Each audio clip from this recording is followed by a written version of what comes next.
Sekarang kanser kedua yang paling biasa ialah IDS sarkoma. Ia berlaku pada kanak-kanak, dan ia juga berlaku pada kanak-kanak kecil. Ia dijana. Sebaliknya, perkara ini yang kadang-kadang kita panggil sebagai darah tiger. Maksudnya seperti di sini, ia telah diberi izin untuk melakukan kerjanya sendiri. Yang dipanggil faktor pelvis ialah tulang tetap, dan apa yang dilakukan untuk kaki itu, perkara ini boleh berlaku untuk sesetengah waktu. Sekarang kanser ini, ketumbuhan, sarkoma, dan apa yang akan kita lakukan dengan sarkoma, bagi kami doktor kanser ia adalah kanser otak yang sangat. Kenapa? Ini ialah umur apabila seorang kanak-kanak sedang memasuki zaman remaja. Seolah-olah impian dalam hidupnya sudah terbentuk. Kerjaya akan bermula. Pekerjaan akan bermula. Pengajian sudah tamat dan dia akan pergi ke kolej. Jadi dalam situasi ini, terdapat emosi seperti ini. Contohnya, jika anak-anak saya berada pada usia ini, maka ikatan emosi akan terbentuk, bahawa, oh, ini ialah anak kita, seorang pesakit jantung, dan dia telah mendapat kanser. Dalam hal ini, kami juga memberikan tekanan emosi yang agak besar kepada doktor. Penyanyi Eddie, sarkoma India ini juga berlaku kepada kanak-kanak kecil. Apabila kita melihat kanak-kanak yang sebaya dengan anak-anak kita datang kepada kita, maka akan terbentuk satu keterikatan emosi. Mereka dengan kehidupan mereka. Banyak kali kami berasa sangat sedih. Biarkan saya tinggal. Tugas doktor ialah mengemas kini misi. Kami akan lakukannya. Sekarang kalau kita bercakap tentang kanser yang ketiga, ia ialah bone sarcoma. Ia selalunya berlaku pada orang pertengahan umur, maksudnya sekitar umur 30 hingga 40, 50 tahun, dan atau pada bahu, pelvis atau pinggul, di bahagian ini. Dan ini menyebabkan kekeliruan. Kita fikir, oh, seseorang telah jatuh ketika berjalan, berlaku patah tulang, sakit, bengkak telah muncul, dan secara purata perkara ini sering menyebabkan kelewatan dalam mendapatkan perhatian orang kita. Untuk ini, adalah penting untuk memahami jenis ketiga-tiga kanser ini dan bagaimana ia muncul. Ia muncul dalam keadaan ini. Semua perkara ini berkaitan dengan badan Anda. Sekarang mari kita masuk kepada perkara utama. Kita telah mengesyaki kanser. Kita fikir ia adalah kanser. Jadi sekarang apa? Bagaimana kita hendak mengenal pastinya? Bagaimana kita hendak mengesahkan bahawa ini benar-benar kanser? Atau sesuatu yang lain? Jadi saya membuat konsultasi dalam talian dengan ramai orang. Dan mereka memberitahu saya sejarah seperti ini dan sebagainya. Jadi pertama sekali saya melakukan ujian asas. X-ray. X-ray. Hari ini ia boleh didapati di setiap pelosok negara. Dan ia merupakan ujian yang sangat mudah. Ia boleh diperoleh dalam masa 5 minit. Laporan juga boleh diperoleh. Dan di belakang saya juga terdapat cetakan kecil pesanan orang. Jadi pertama sekali buat X-ray dan muat naik. Walau sebanyak manapun ujian yang telah dibuat, walaupun ia mungkin ujian lanjutan, dalam kanser tulang kepentingan X-ray adalah paling tinggi. Ia penting. Berdasarkan X-ray, terdapat dua jenis. Satu ialah X-ray di tempat kanser itu berada, kemudian di 4 bahagian atau di tempat lain. X-ray kawasan tersebut dan satu lagi X-ray dada. 1 atau 2 X-ray adalah penting. Dalam 22 hingga 25% kes kanser, contohnya apabila ia sudah mencapai tahap tertentu, ia dapat dikesan secara percuma. Jadi hanya dengan melihat 100 X-ray, kita membuat sokongan majoriti dengan joltan tinggi dan memberikan kemajuan. Sekarang apakah ujian yang lebih canggih? Sebagai contoh, saya beritahu Anda, ujian boleh jadi seperti CT scan. Ia seperti X-ray. Jadi ia menggunakan radiasi untuk memeriksa seluruh badan Anda dan terdapat juga ujian lain. MRI. MRI boleh didapati di banyak tempat, tetapi di kawasan yang lebih kecil. Dalam bandar-bandar kecil dan besar, ia sememangnya tersedia dan MRI adalah penting. Pada asasnya, ia menunjukkan penyebaran tempatan kanser. Maksudnya, jika terdapat kanser di sini, adakah ia melibatkan otot? Jika ia telah masuk begitu jauh ke dalam tulang, maka MRI boleh menunjukkan perkara tersebut. Itu ialah pusat lanjutan. Contohnya bandar-bandar besar seperti Delhi, Mumbai, Hyderabad, Bangalore dan sebagainya. Di sana terdapat PET-CT scan dan terdapat pelbagai jenis PET-CT. Tetapi sebenarnya MDG PET-CT scan paling kerap digunakan dan sesetengah orang juga melakukan imbasan lain. Ia tidak tersedia di setiap tempat. X-ray dan CT scan tersedia di hampir setiap tempat. Jadi perkara nombor 5. Jika kita telah melakukan semua imbasan ini dan daripada imbasan kita sudah tahu, ya, ini, maka kita tahu bahawa ia mungkin kanser. Sekarang apa? Apa yang perlu dilakukan seterusnya? Selepas imbasan, kita perlu mengesahkan jenis kanser. Saya telah memberitahu Anda 3 jenis, jadi selepas kita mengesahkan jenisnya, perancangan seterusnya dibuat dan pelan ujian bagi ketiga-tiganya adalah berbeza. Jenis pembedahan yang perlu dilakukan. Jenis kemoterapi yang perlu diberikan.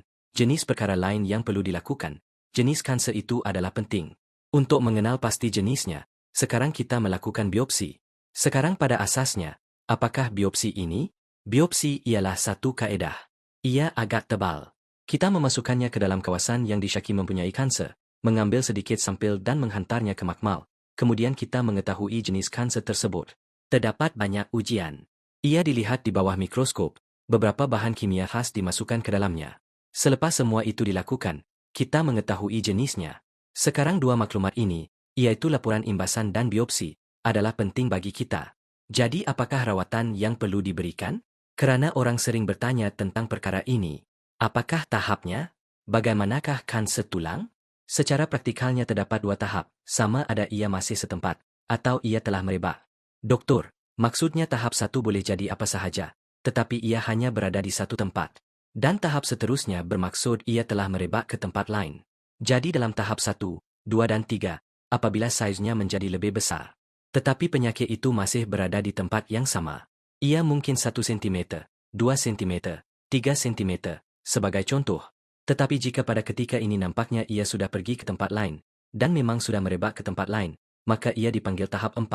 Bukan bermaksud tahap 4 tidak boleh dirawat lagi, tetapi rawatan perlu dilakukan dengan lebih agresif dan walaupun selepas rawatan lengkap, masih mungkin sesuatu berlaku. Sekarang bahagian terakhir. Semuanya sudah selesai, penyiasatan sudah selesai, ujian sudah dilakukan. Apakah rawatan yang perlu dibuat? Kita perlu merawat kanser. Maksudnya, perkara-perkara ini mempunyai beberapa komponen, pembedahan, kemoterapi dan radiasi. Pembedahan, maksudnya bahagian sehingga ketumbuhan itu terbentuk perlu dibuang. Jadi kita boleh memberikan beberapa suntikan dan sebagainya supaya kanser menjadi lebih kecil.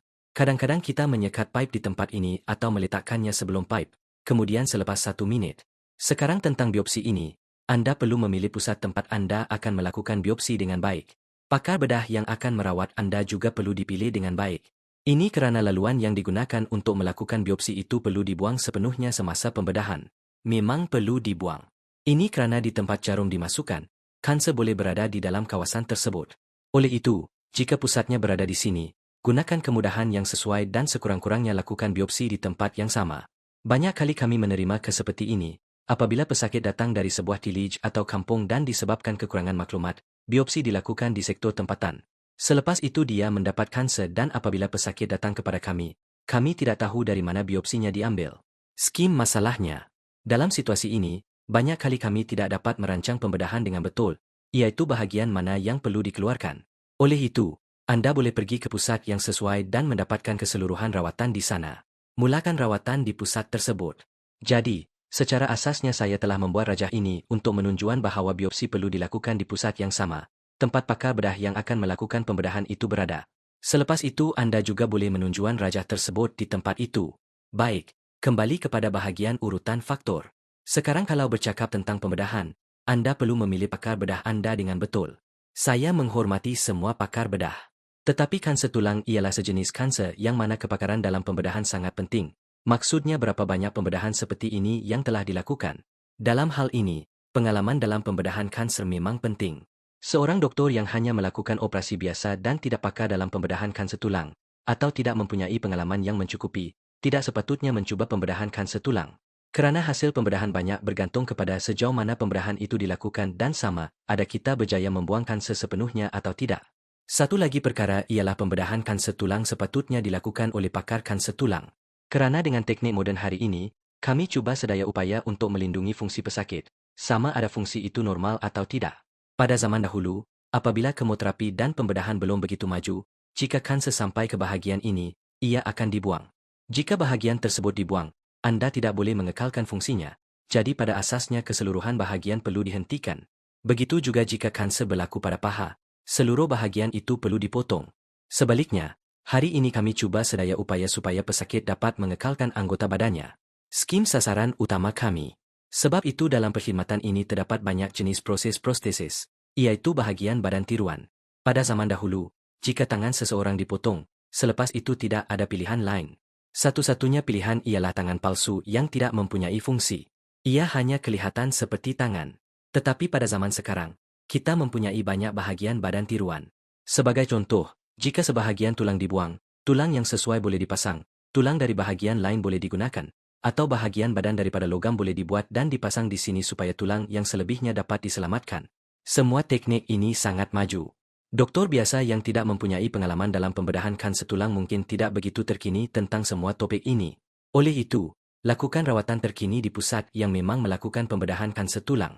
Dalam pembedahan kanser, teknologi cetakan 3D juga telah muncul. Maksudnya, jika sebahagian besar tulang Anda telah dikeluarkan, bentuk yang serupa boleh dibuat menggunakan pencetak 3D dan kita boleh mengekalkannya. Fungsi yang ada juga boleh dipelihara.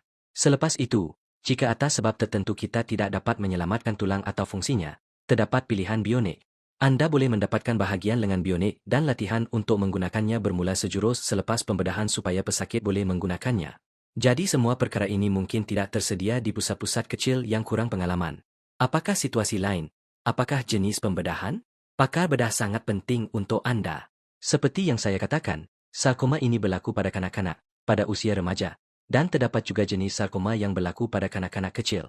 Jadi jika seseorang menjalani pembedahan pada satu kaki dan Anda melakukan pembedahan pada tulangnya, bahagian itu mungkin perlu dipotong, dan sebagainya. Jadi panjang kaki boleh terjejas. Satu kaki mungkin menjadi lebih panjang dan satu lagi lebih pendek. Disebabkan itu, postur pesakit atau kanak-kanak boleh menjadi tidak normal. Perkembangannya juga boleh terjejas. Pada zaman dahulu, hanya ada satu pilihan. Jika satu kaki lebih pendek, letakkan kasut bertumit di bawah kaki tersebut. Tetapi sekarang tidak begitu. Kita mempunyai banyak prostesis mega yang canggih. Ia dimasukkan ke dalam bahagian teras tulang. Ia boleh dibuat lebih besar. Jika bahagian tulang tersebut berada di atas bahagian tertentu, ia boleh boleh dikembangkan. Maksudnya di dalamnya terdapat mekanisme untuk kami terus mengembangkannya. Jadi ketinggian pesakit juga terus meningkat, supaya ketinggian terus bertambah. Dengan itu, pesakit tidak akan mengalami gangguan berkaitan ketinggian pada masa hadapan. Jadi semua teknik lanjutan ini penting dalam pembedahan kanser tulang. Anda sekurang-kurangnya boleh mendapatkan pendapat kedua secara dalam talian. Terdapat doktor yang boleh memberikan pendapat tentang jenis pembedahan, jenis prostesis, jenis bahagian badan tiruan yang boleh dipasang dan disesuaikan, supaya seseorang itu boleh menggunakannya, atau jika ia tidak dapat dibuat, apa yang boleh dilakukan kemudian. Anda semua boleh mendapatkan maklumat seperti ini. Sekarang kalau kita bercakap tentang kemoterapi untuk sarkoma agak standard. Sudah bertahun-tahun begitu, tetapi di pusat-pusat kecil atau di pusat yang berdekatan, mungkin dos penuh kemoterapi tidak dapat diberikan. Terdapat banyak sebab untuk perkara itu. Kemoterapi yang paling penting untuk sarkoma ialah kemoterapi yang diberikan daripada adria sehingga set yang diperlukan. Ia sepatutnya dilakukan di pusat yang besar, di pusat yang standard. Jika sesuatu rawatan atau ubat tidak tersedia di pusat kecil, terdapat pusat penyelidikan seperti Watson Gym Research Center. Di sana kita perlu mengurangkan beban dan menunjukkannya. Dalam sesetengah situasi berkaitan keselamatan pesakit, keputusan mungkin juga menjadi kurang baik. Jadi apa yang perlu dilakukan ialah kemoterapi untuk kanser tulang perlu diberikan di pusat yang mempunyai kemudahan yang sesuai. Anda perlu memastikan kemudahan untuk memberikan semua suntikan ini tersedia di pusat tersebut. Untuk Ewing sarkoma juga terdapat beberapa jenis rawatan lain, seperti menarik, madam, mausamide. Semua ini adalah bahagian sampingan. Jadi terdapat kaedah khas untuk memberikan kemoterapi seperti ini, terutama apabila melibatkan kanak-kanak kecil. Kami tidak memberikan suntikan kepada mereka berulang kali. Kami menggunakan kaedah Humsafar import, manakala decline fit dilakukan. Semua ini ada dalam video yang berasingan. Saya telah membuat video sekurang-kurangnya setengah jam, 40 menit mengenai bahan ini. Bagaimana Anda boleh menangani kesan sampingan mereka? Apakah jenis kesan sampingan yang boleh berlaku dan bagaimana ia boleh dielakkan?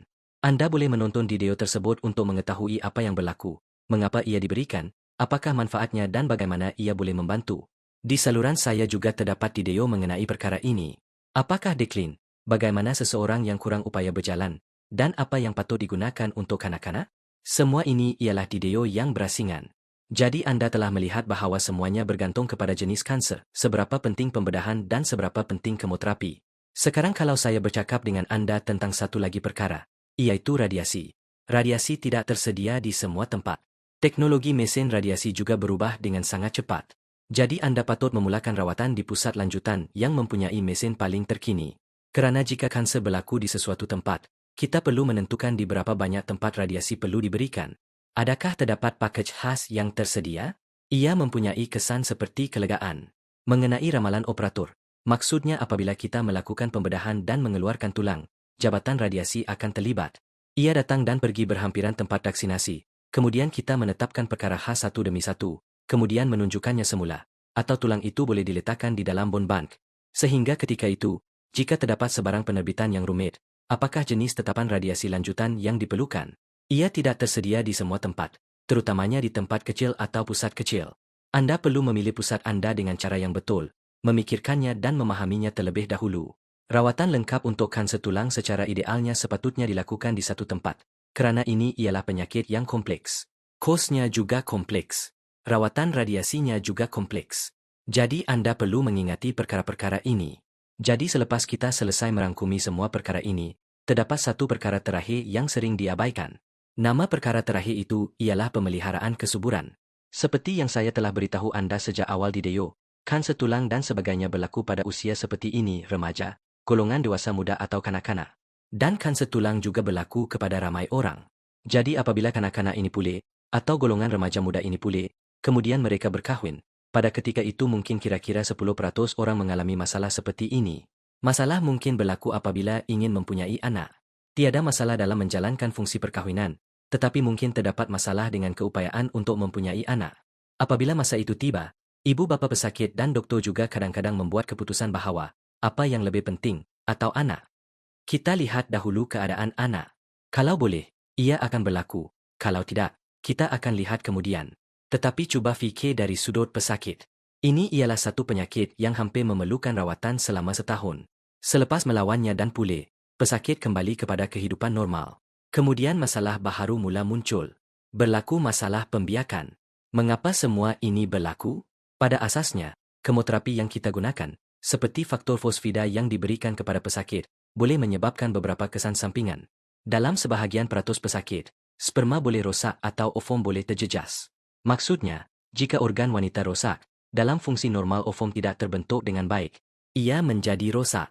Oleh sebab itu, sebelum memulakan kemoterapi, saya mengesyorkan kepada semua pesakit saya supaya melakukan penyimpanan sperma. Bagi wanita, pemeliharaan kesuburan juga perlu dilakukan. Jika atas sebab tertentu ia tidak dapat dilakukan, terdapat beberapa suntikan yang boleh diberikan. Dengan suntikan tersebut, kita menghentikan fungsi ovum buat sementara waktu. Dengan cara itu, kesan yang mungkin berlaku daripada kemoterapi dapat dikurangkan dan kita boleh memikirkan masa depan pesakit. Jadi 8 perkara ini, dari pihak saya, adalah perkara paling penting untuk Anda fahami sebagai pesakit kanser. Jika Anda mengenali seseorang yang sedang melawan kanser tulang, kongsikan video ini dengannya dan lakukan perkara-perkara ini. Jika terdapat sebarang kekeliruan, hubungi nombor saya. Boleh diambil melalui konsultasi dalam talian. Kami mempunyai satu program khas, program Pachala, yang kami putuskan khas untuk pesakit yang berkaitan dengan bidang perubatan, seperti jururawat, para profesional perubatan, atau pesakit yang ingin mengetahui tentang kanser mereka daripada doktor. Untuk program ini, jika Anda juga seorang pesakit, program itu juga akan tersedia untuk Anda sehingga ketika itu menjadi man o debaha.